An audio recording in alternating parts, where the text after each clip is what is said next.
มาต่อกันข้อที่3เนาะเทียนเฉียปิ้งหวานเชิงตุ้ยหว่าเติมบทสนทนาให้สมบูรณ์ตอนนี้มันให้เติมเนาะ昨天我去看了一套房子เมื่อวานคอยไปเบิ่งห้องสุดหนึ่งแล้วก็มาแต่งเป็นประโยคเนาะตอนนี้ให้ทุกคนเรียนแต่งมาที่ข้อ4ล่างตูต่วนเวินฝึกอ่านออกเสียง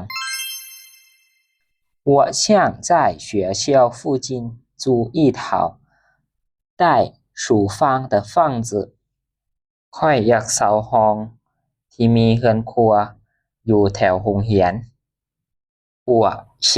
自己做饭ข้อยอยากเฮ็ดกินเอง想学做中国菜อยากเรียนเฮ็ดอาหารจีน我要租一室一厅一卫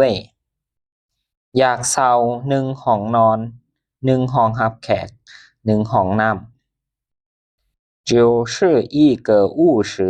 一个客厅一个卫生间ก็แม่น1ห้องนอน1ห้องรับแขก1ห้องน้ำ冰箱洗衣机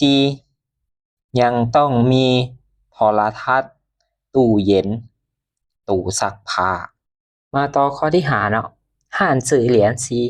ฝึกเขียนตัวอักษรจีนอักษรที่1อ่านว่าเหอแปลว่ากับหรือแหละเนาะให้คิดตามเส้นสีแดงเลยตามเขียนโดยเส้นสีดำอักษรที่2อ่านว่าจงแบบเนาะแปลว่าแบบหรือแบบใดหั่นนะหนาจงความหมายมาต่อคำทับที่3จู้แปลว่าเซาเนาะก็คือเซาห้องหั่นแหละคำศัพท์ที่4ชี่มาต่อที่6语音练习ฝึกออกเสียงประโยคที่1中国人民